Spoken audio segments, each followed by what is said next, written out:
Hi, I'm Mark Edwards. Welcome to Travelogue and welcome to our Taiwan series. I'm about to get on a plane to Lanyu, or Orchid Island as it's more commonly known in English. There I'm hoping to do a bit of snorkeling as well as dive right into some Dao traditional Aboriginal culture. Then it's going to be back onto the island to Taichung, up the east coast, northwards towards Hualien, taking in the Taroko Gorge and lots of other things which I'm very excited about. But first, let's get on the smallest and safest looking plane I've ever seen. Wish me luck. Okay, so this tiny plane may not seem particularly reassuring at first sight. Don't fret. The island is accessible by sea with a 2-hour ferry ride as well as by air. So our flying little sardine can finally made it up. It's actually a nifty little thing. There's space for 20 or I think 19 people. And it takes about 20 minutes to get to the island, so we should be there in just a second.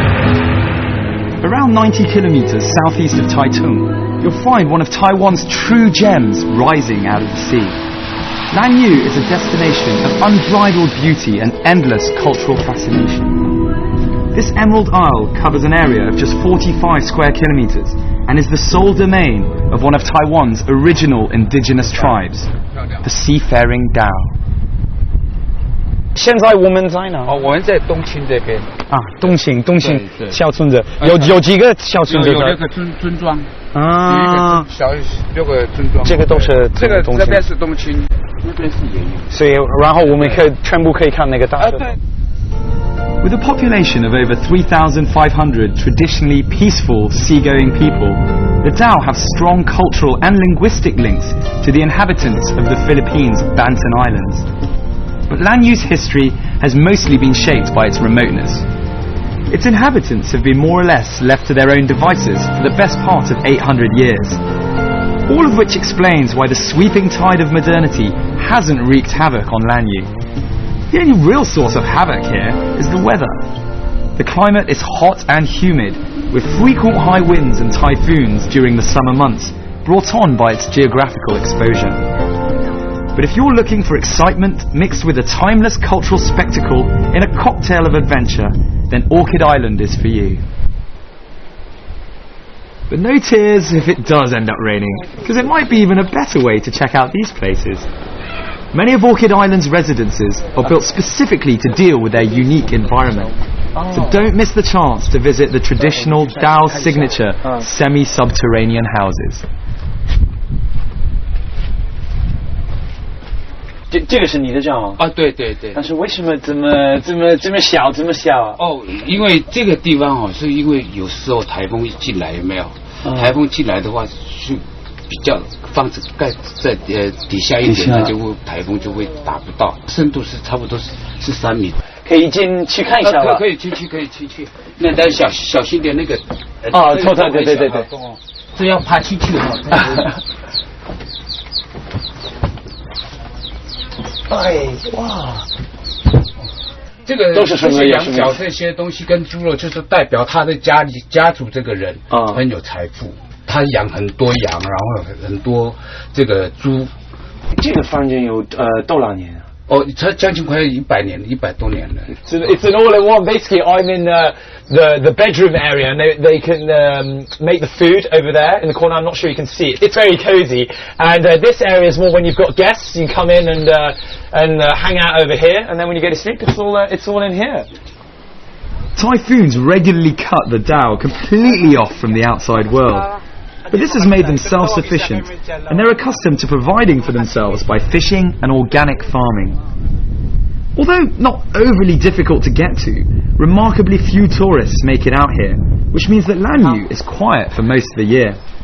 So one of the highlights of a visit is the chance to just stroll around, absorbing the timeless rhythms of the island. Such is the reliance on fishing that you'll not be surprised by how important boats are within the Lanyu community. Much more than just a means of transport, they hold the key to the livelihood of the entire island. 你好，这个创都是你自己做的吗？自己做的。做一个多长时间？你一个人做这个一条船的话，是10个月。10个月。2个人做的话，3个月就过了。最快是3个月。3个月以后是你自己画画吗？自己画画，也不要叫别人去画，自己画就好了。也是你。This 65-year-old gentleman is busy making the 8th boat of his life. For Dao people, this isn't a business, it's a necessity. You don't make a new boat until the old one has had its day, which in his estimation is after at least 10 years.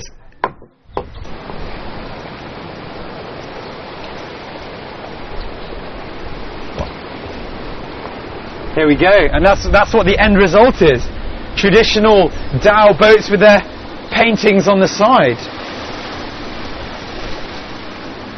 So here, quite obviously, we've got the people that would be inside the boat. But more interestingly, this is an eye, and they have an eye on both sides. So you have 2 eyes here and at the back, and so essentially you can see in the boat. That's what the eye signifies. Such is the importance of these boats that a launch festival is held every time a new one is completed. So as soon as they're done, you'll see them taken right out onto the sea. The Dao remain very traditional in their lifestyle, often wearing their uniform loincloths and using their homemade boats to catch some fish. But trying to arrive on Lanyu in time for a boat launch festival may be leaving rather too much to chance. However, don't despair. Every year, Lanyu's villagers are caught up in a tide of traditional festivals, arguably the biggest one being the Flying Fish Festival. It's colourful, exotic, and the most profound expression of the enduring Dao identity. It takes place every spring just before the flying fish season. So you'll get your fair share of loincloths, steel helmets, and breastplates when the men head out to sea in their canoes.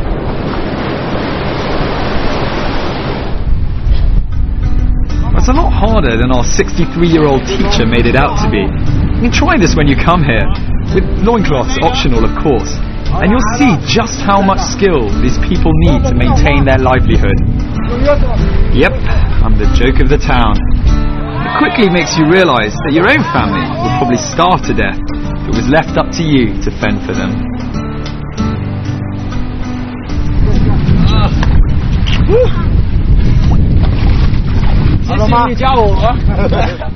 It's time to see what the real professionals are like. They've just returned from a fishing trip. So let's check out what today's catch is.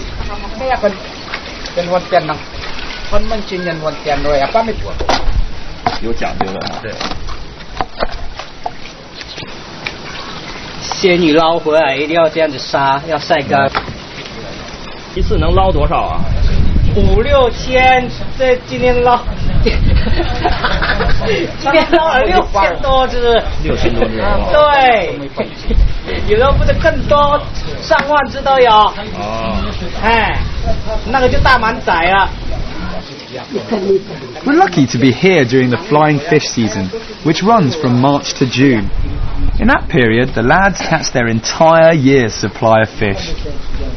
Most of the fish is hung up to dry so it will last. You want to know why they only do it for these few months? Well, apart from being able to kick back a little for the rest of the time, it ensures that the fish stocks are replenished every year. Talk about environmentally friendly fishing folk. Where have you come from? Hong Kong. Hong Kong? Yes. Are you here working or holidaying or? Holiday. Holiday? Yes. Why did you come to Lanyu? Because it's so quiet. So quiet. I just love this quiet environment. And the people are so nice. Time is precious thing in Hong Kong, but time is nothing here. Hong Kong people have plans. The people here do not have plans. They just relax and Just relax. they enjoy the simple life.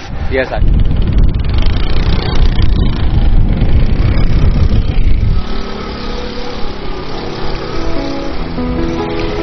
You can drive around the entire island in a little over 2 hours. Just follow the 50-kilometre paved road. And without a doubt, the best way to do it is by hiring a moped. You can take on those winding roads, stopping whenever you please to swim, snorkel, or just soak up some of the captivating coastal scenery. It really is the best way to get your full quota of coastal rock formation. You'll have lions, dragons, turtles, and even lovers looking right back at you.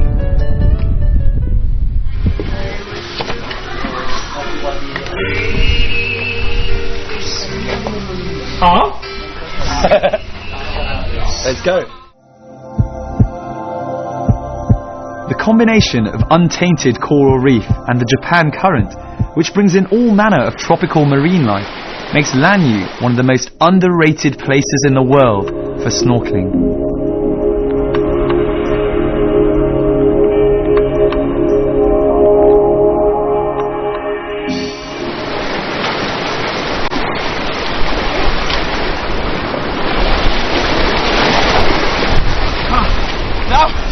That was incredible.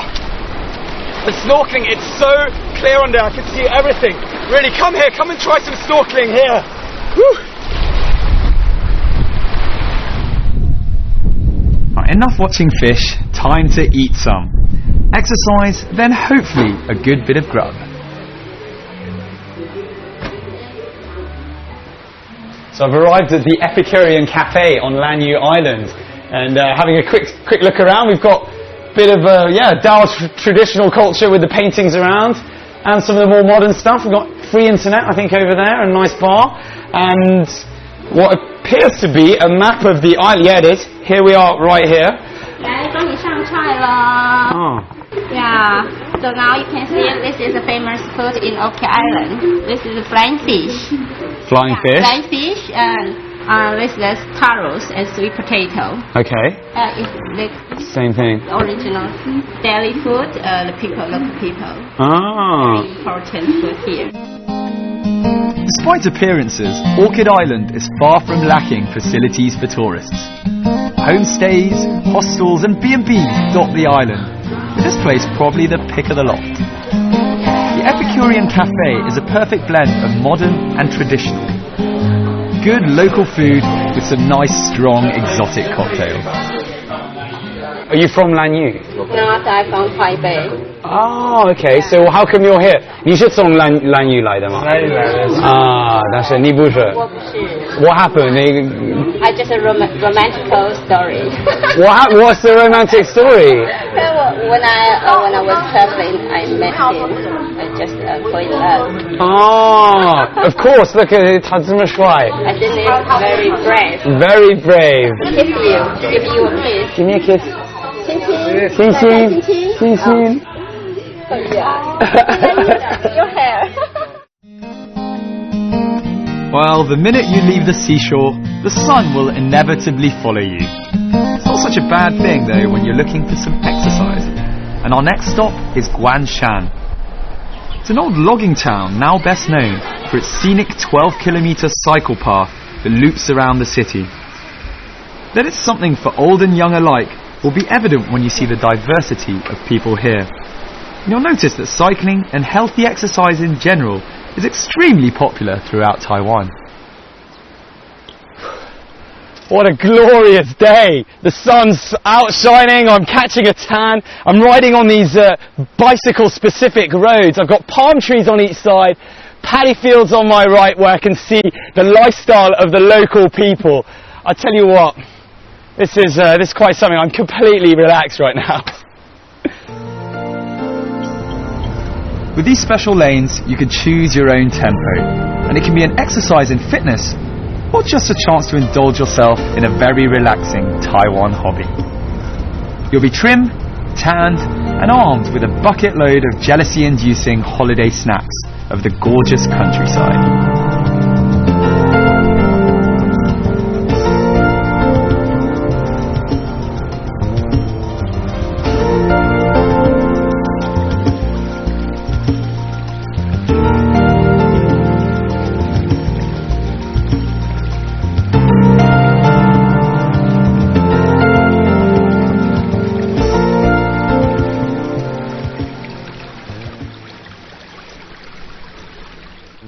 If you're looking for some adrenaline-filled thrills, then head to the Luye High Terrace.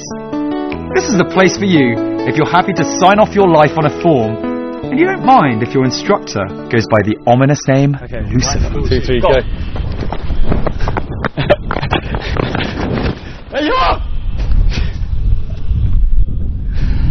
That's just the guy who's teaching me, falling off the edge. Brilliant. That'll be...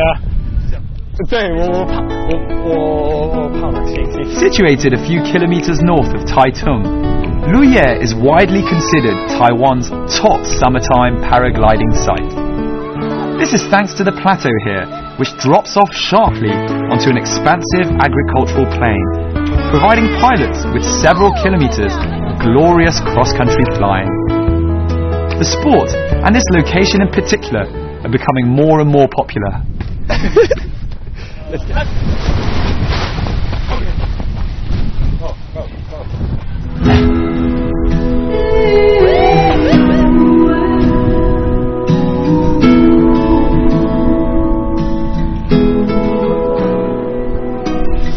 Very scared when I was running down that hill.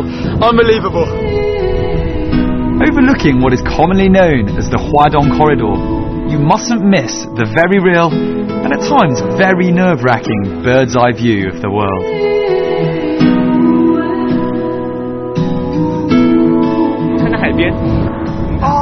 Apparently, people from all over the island, along with pilots from Hong Kong, Japan and South Korea, flock here during the summer months. And why not? There's no charge for private flyers here as long as you can produce a C-grade pilot's license. But if you'd rather take a back seat, then fear not. There are plenty of instructors besides Lucifer who will happily show you an exhilarating time up high where the eagles fly.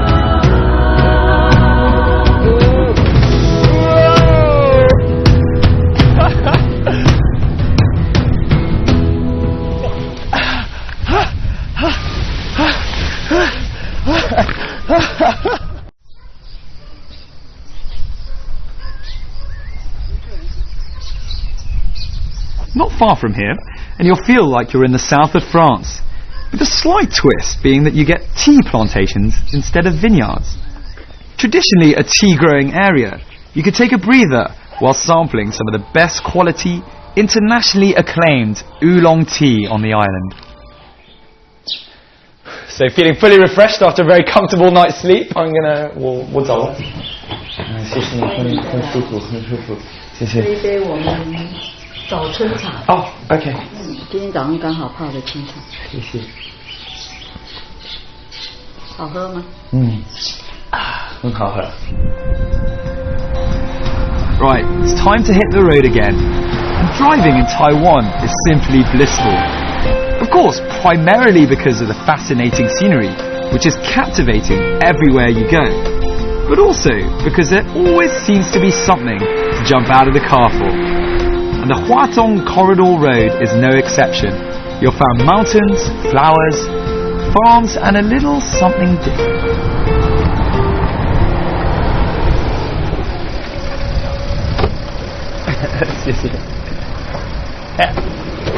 Another point of interest just here. This thing that's shaped like a sundial is actually to represent where the road crosses the Tropic of Cancer. So I'm going to go and have a look with this gentleman up here.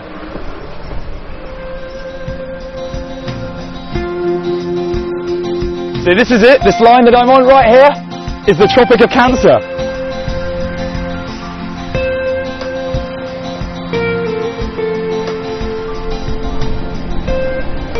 Don't worry if your maturity regresses as you find yourself repeating, "Are we there yet?" over and over. You won't be the first. Taroko Gorge is arguably Taiwan's foremost scenic attraction and one of the most spectacular natural wonders of the world. It's not difficult to see why. Stretching some 20 kilometers with marble walls that block out the sky as they soar several hundred meters above the Liwu River below. You just gotta see it to believe it. That said, you should be aware that the Taroko Gorge is situated well inside the Taroko Park within Hualien County.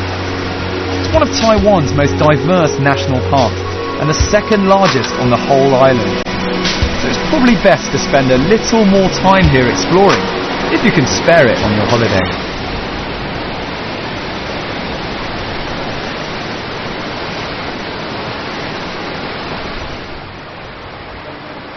Well, it's touted as one of the most spectacular natural wonders of the world, and boy does it deliver. I mean, I am staring at so much pure marble. I mean, it's pure marble rock face as further than the eye can see.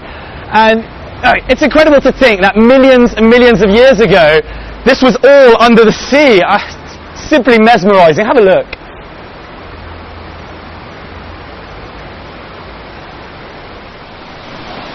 Formed over 200 million years ago, the gorge is a geological wonder. Slowly but surely, thanks to the Liwu River's industrious sculpting and eroding of the marble rock, Taiwan has been blessed with a tourist spot of immense beauty. And like pretty well every other tourist destination in Taiwan, it wouldn't be complete without the cultural input of its indigenous tribes. Here we have the Truku or Taroko tribe, Taiwan's 12th indigenous ethnic group. They number around 23,000 and are famous hunters, weavers and singers.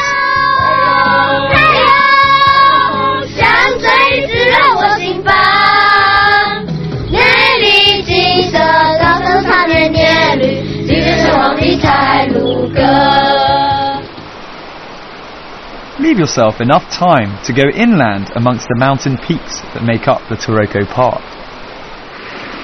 Though the gorge is the main tourist magnet in the area, it comprises only a small part of the park. Much of the rest is made up of an easily navigable network of hiking trails, outdoor hot springs, and some of Taiwan's most challenging mountain climbs. The park stretches 36 kilometers east to west and 42 kilometers north to south, so there's plenty of land to delightfully lose yourself in. You won't be alone, as the wildlife is plentiful here. So all you nature lovers, make sure you're able to drag yourself away from the gorge to do some exploring. Almost at every turn, you'll find yourself face to face with a crystal clear lagoon or one of the 108 species of butterflies living here.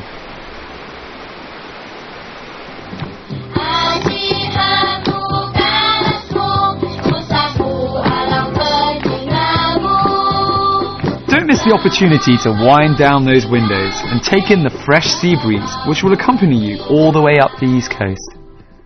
So whatever form of transport you can get your hands on, whether it's a minivan like we've got on a train or even just renting a little moped, I suggest you take the route from Kenting on the southern point all the way to Geelong on the north point, and you've got as your companion, as you can see on the right, the Pacific Ocean to take you the whole way.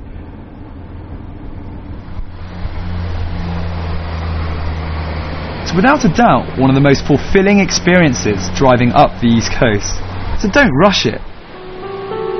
But if you do only take one quick pit stop, try and hang on till you get to the Qingshui Duanya, or Clearwater Cliffs as they're known in English. Located off the Suhua Highway, don't miss this place, as the cliffs drop precipitously into the Pacific Ocean. The ideal spot to get a breath of fresh air and take that perfect scenic photograph that you can show off to all your friends back home.